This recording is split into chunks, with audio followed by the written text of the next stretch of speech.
السلام علیکم میڈم زہرا نگار صاحبہ، خواتین و حضرات، میرے استاد غازی صلاح الدین صاحب تشریف رکھتے ہیں۔ میں ہرگز اہم نہیں ہوں اور مجھے اس کا بالکل وہم نہیں ہے۔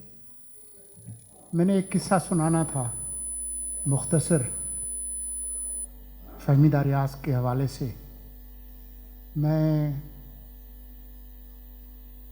وسطی سندھ کے ایک چھوٹے سے شہر سے کراچی میں آیا تھا، اور میرے ایک دوست تھے جو شاعر تھے، افسانہ نگار بھی تھے، ایاز ابڑو شکارپور سے۔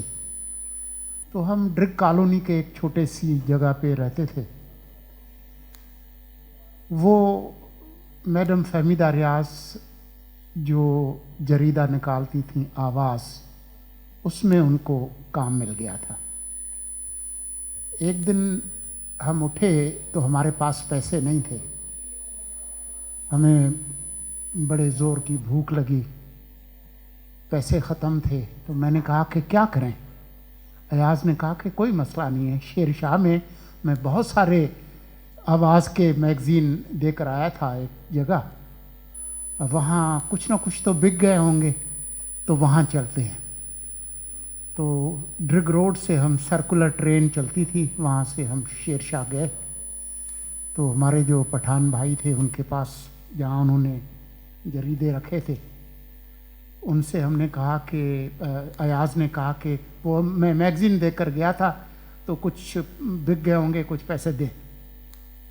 تو خان صاحب نے کہا اوئے کوئی نہیں لیتا، یہ لے جاؤ اپنا۔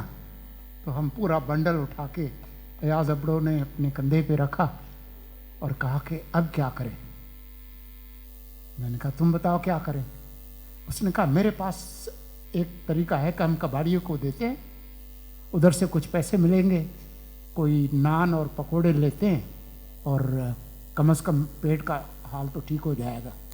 میں نے کہا وہ تو ٹھیک ہے، لیکن پھر صدر کیسے جائیں گے اور گھر کیسے جائیں گے؟ اس نے کہا ہاں یہ بات تو ہے۔ میں نے کہا ایسا کرتے ہیں کہ یہ آپ ضرور کسی کو دیں، لیکن کچھ پیسے لے کر یہاں سے کرایہ لے کر صدر چلتے ہیں انہی کے پاس۔ تو فہمیدہ ریاض صاحبہ ایک زمانے میں جو پروگریسو بکس کا جو سٹال تھا ریو سینما کے بالکل سامنے، سٹینڈرڈ پبلشنگ ہاؤس، اس کے بالکل پیچھے ان کا دفتر تھا۔ تو میری یہ پہلی ملاقات تھی فہمیدہ ریاض سے۔ تو ہم تھکے ہارے بھوکے وہاں پہنچے، اوپر کے فلور پہ فہمیدہ ریاض صاحبہ جن کو میں نے پہلی دفعہ دیکھا، خوبصورت خاتون، بڑی اینک پہن کے، اینک ان کے ناک کے اوپر تھی۔ کیا ہوا ایاز؟ انہوں نے پوچھا ان سے۔ تو ایاز نے پورا قصہ سنایا۔ اس نے کہا بیوقوف آدمی، اگر پیسے ختم ہو گئے تھے تو آپ نے مجھے بتانا تھا۔ اس نے کہا کہ میڈم یہ میرے ساتھ ہیں، مرتضیٰ بھی، بھوک بڑی زور کی لگی ہے۔ ان کے پاس وہ کالے رنگ کا وہ فون تھا، کٹ کٹ والا جو پرانا، سامنے جو ہے وہ جو کافی ہاؤس تھا، ٹی شاپ جو تھا، ان کو کال کیا، ان سے کہا کہ جی وہ آدھا درجن چکن پیٹیس اور 3 کڑک چائے جو ہے وہ لے آئے۔ تو وہ وہاں سے ہم نے پوری جو کیچپ کی بوتل تھی وہ انڈیل کے ہم نے وہ کھائے، چکن پیٹیس اور چائے پی، اور پھر انہوں نے پیسے دیے۔ فہمیدہ ریاض نے، بیوقوف آدمی لے لیا کرو اگر پیسے کی ضرورت ہو۔ تو یہ میری پہلی ملاقات تھی فہمیدہ ریاض کے ساتھ۔ سندھی میں انہوں نے ان سے کہا بیوقوف مانو پیسہ نہ تھی تو گھرندو کر۔ She spoke eloquent Sindhi, although it was، وہ ان کی مادری زبان نہیں تھی۔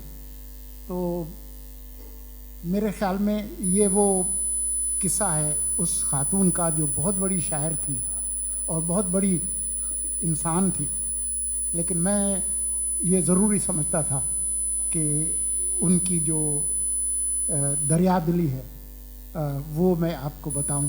تو میں بالکل اہم نہیں ہوں، فہمیدہ ریاض بہت اہم ہے۔